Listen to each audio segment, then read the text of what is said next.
नमस्कार दोस्तों, मैं हूं प्रीति मिश्रा और स्वागत है आपका अपने चैनल ओनली न्यूज इंडिया में। आज का मुद्दा इतना बड़ा है कि इसे सुनकर आप हैरान रह जाएंगे। पाकिस्तान अधिकृत कश्मीर के पूर्व प्रधानमंत्री अनवरुल हक ने खुलेआम कबूल किया है कि दिल्ली के लाल किले के पास हुए बम धमाकों से लेकर पहलगाम तक के आतंकी हमलों में उनका और पाकिस्तान का पूरा हाथ था। जी हाँ, आपने बिल्कुल सही सुना। पीओके का पूर्व पीएम खुद कह रहा है कि दिल्ली से कश्मीर तक जो आतंकी हमले हुए वो सब हमने करवाए। और सिर्फ इतना ही नहीं, उसने बलूचिस्तान में चल रहे आजादी के आंदोलन को दबाने के लिए भी पाकिस्तानी फौज की तारीफ की और कहा कि बलूचिस्तान में जो कुछ हो रहा है उसे कुचलना जरूरी है। ये बयान कोई छोटा मोटा बयान नहीं है, ये पाकिस्तान की उस सोच का खुला सबूत है जो दशकों से भारत के खिलाफ जहर उगल रही है। और अब खुद उनके नेता कबूल रहे हैं कि वो भारत के अंदर तक आतंक फैला रहे हैं। तो चलिए, इससे पहले हम आपको पूरी खबर बताएं, आपसे अनुरोध है कि हम देश हित में काम कर वीडियो को लाइक और अधिक से अधिक शेयर करें। कमेंट बॉक्स में अपनी राय प्रतिक्रिया जरूर दें। हमारे चैनल को सब्सक्राइब करें और नए वीडियोस की नोटिफिकेशन के लिए बेल आइकॉन पर जरूर क्लिक करें। तो चलिए, आपको पूरी खबर की ओर ले चलते हैं। अनवरुल हक ने पाकिस्तान के संसद में साफ साफ कहा कि लाल किले के पास जो धमाका हुआ वो हमारी एजेंसियों ने करवाया। पहलगाम में जो पर्यटकों पर हमला हुआ वो भी हमने ही प्लान किया। और इसके अलावा कश्मीर घाटी में जो लगातार आतंकी घटनाएं हो रही हैं उन सब के पीछे हमारा ही हाथ है। ये वही अनवरुल हक है जो पीओके का प्रधानमंत्री रह चुका है। यानी वो कोई सड़क छाप नेता नहीं है, वो पाकिस्तान के उस सिस्टम का हिस्सा रहा है जो सीधे आईएसआई और पाकिस्तानी आर्मी के इशारे पर चलता है। और अब जब उसे कुछ दिन के लिए कुर्सी से हटा दिया गया तो वो खुलकर सच उगल रहा है। या शायद ये भी कोई नया खेल है, लेकिन जो भी हो, ये बयान भारत के लिए बहुत बड़ी जीत है, क्योंकि अब दुनिया के सामने पाकिस्तान का असली चेहरा बेनकाब हो गया है। सोचिए, जरा लाल किला, वो जहां हर साल 15 अगस्त को तिरंगा फहराया जाता है, जहां लाखों लोग घूमने आते हैं, वहां बम ब्लास्ट करवाने की बात ये खुले मंच पर कबूल कर रहा है। ये सिर्फ एक हमला नहीं था, ये हिंदुस्तान की शान पर हमला था, ये हिंदुस्तान के गौरव पर हमला था। और इसके लिए जिम्मेदार कोई और नहीं बल्कि पाकिस्तान की सरपरस्ती में पल रही आतंकी तंजीमें हैं।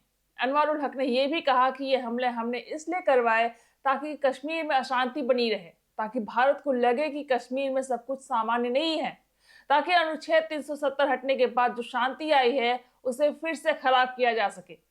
लेकिन इनकी सारी कोशिशें नाकाम हो चुकी हैं। आज कश्मीर में विकास की नई इबारत लिखी जा रही है, पर्यटक रिकॉर्ड संख्या में आ रहे हैं और पाकिस्तान बौखलाहट में इस तरह के कबूलनामे कर रहा है। सबसे हैरान करने वाली बात यह है कि अनवरुल हक ने बलूचिस्तान का भी जिक्र किया। उसने कहा कि बलूचिस्तान में जो लोग आजादी की बात कर रहे हैं वो गलत कर रहे हैं। जहां पाकिस्तानी फौज जो कर रही है वो सही है। यानी एक तरफ वो भारत में आतंक फैलाने की बात कबूल कर रहा है और दूसरी तरफ अपने ही देश के अंदर बलूच लोगों पर हो रहे जुल्म को जायज ठहरा रहा है। ये दोहरा चरित्र पाकिस्तान का हमेशा से रहा है। जब बात कश्मीर की आती है तो मानवाधिकार का राग अलापते हैं, लेकिन बलूचिस्तान में हजारों लोग गायब हो रहे हैं, महिलाओं के साथ अत्याचार हो रहे हैं, वहां कोई आवाज नहीं उठाता। और अब तो खुद पीओके का पूर्व पीएम कह रहा है कि बलूचिस्तान को कुचलना सही है। ये वही बलूचिस्तान है जहां लोग सालों से आजादी की लड़ाई लड़ रहे हैं, जहां पाकिस्तानी फौज ने हजारों लोगों को मार डाला, जहां मां बहनों का अपमान रोज होता है। लेकिन इन नेताओं को सिर्फ अपनी कुर्सी और पाकिस्तान आर्मी की चमचागिरी दिखती है। अब सवाल ये उठता है कि आखिर अनवरुल हक ये सब क्यों बोल रहा है। कुछ लोग कह रहे हैं कि वो कुर्सी से हटने के बाद बौखलाया हुआ है। कुछ का कहना है कि ये पाकिस्तान की नई साजिश है, अपने ही नेता के मुंह से कबूल करवा लो ताकि बाद में कहा जा सके कि ये उसकी पर्सनल राय थी। लेकिन सच तो ये है कि जो बातें उसने कही वो कोई नई नहीं है। भारत तो दशकों से कहता आ रहा है कि पाकिस्तान आतंक का सरपरस्त है, कि लश्कर, जैश, हिजबुल सब पाकिस्तान के पाले पोसे हैं। और अब जबकि खुद पीओके का पूर्व पीएम कबूल रहा है तो दुनिया को भी मानना पड़ेगा कि भारत जो कह रहा था वो बिल्कुल सही था। ये बयान संयुक्त राष्ट्र में ले जाना चाहिए।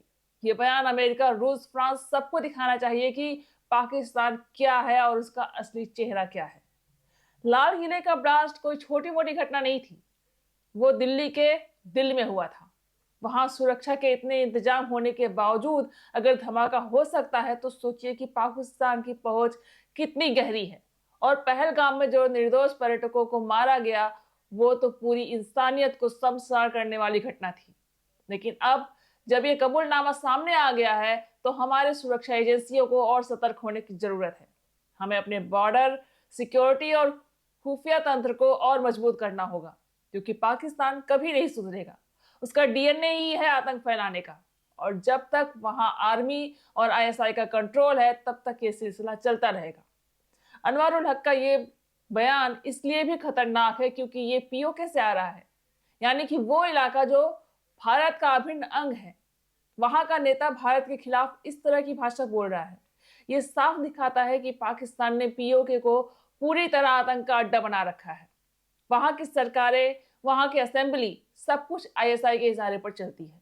और अब जब ये सच सामने आ गया है तो भारत सरकार को पीओके को वापस लेने की दिशा में और तेजी से कदम उठाना चाहिए, क्योंकि वो हमारा है। वहां के लोग भी भारत में शामिल होना चाहते हैं। वहां की कई आवाजें उठ रही हैं कि हमें पाकिस्तान के अत्याचार से बचाओ, और अब ये मौका है कि हमें एक झटके में पीओके को आजाद करवाएं और भारत में मिलाएं। सोचिए जरा, अगर पीओके पे भारत में आ जाता है तो कश्मीर का मसला हमेशा के लिए खत्म हो जाएगा।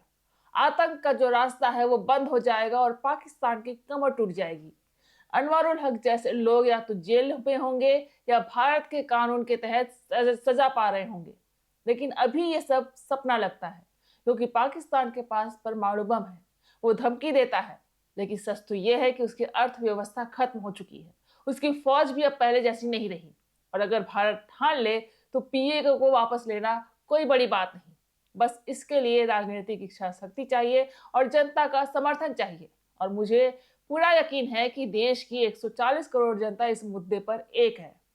अब बात करते हैं इस पूरे मामले में भारत की विपक्षी पार्टियां कहां हैं। जब पाकिस्तान का नेता भारत में आतंक की बात कबूल कर रहा है, तब राहुल गांधी, अखिलेश यादव, केजरीवाल, ममता बनर्जी लोग चुप क्यों हैं?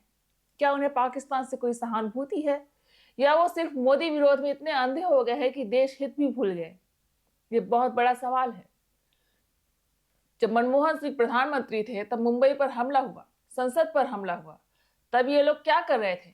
और आज जब मोदी जी के नेतृत्व में सर्जिकल स्ट्राइक हुई, एयर स्ट्राइक हुई, तब ये लोग सबूत मांगते हैं। अब सबूत खुद पाकिस्तान का पूर्व पीएम दे रहा है, अब भी चुप है।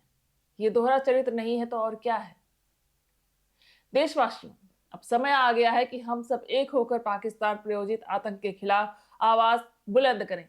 हमें सोशल मीडिया पर इस तरह के बयान को वायरल करना है, हर घर तक ये बात पहुंचानी है कि पाकिस्तान क्या है और उसका असली चेहरा क्या है। हमें अपने सुरक्षा बलों का मनोबल बढ़ाना है, जो दिन रात हमारी रक्षा कर रहे हैं। उन्हें सलाम करना है और सरकार से ये मांग करनी है कि पीओके को वापस लेने का ठोस प्लान बनाया जाए, क्योंकि अब और इंतजार करने का समय नहीं है। हम जितना इंतजार करेंगे उतना ही पाकिस्तान हमारी नाक में दम करता रहेगा। अंत में बस यही कहूंगी कि पाकिस्तान जैसे देश को हम सब मिलकर सबक सिखाएं। अगर आपको ये वीडियो पसंद आया तो सच लगे तो इसे जरूर लाइक करें, इसे अपने सभी ग्रुप में शेयर करें, कमेंट में लिखें कि पीओके हमारा है, भारत माता की जय।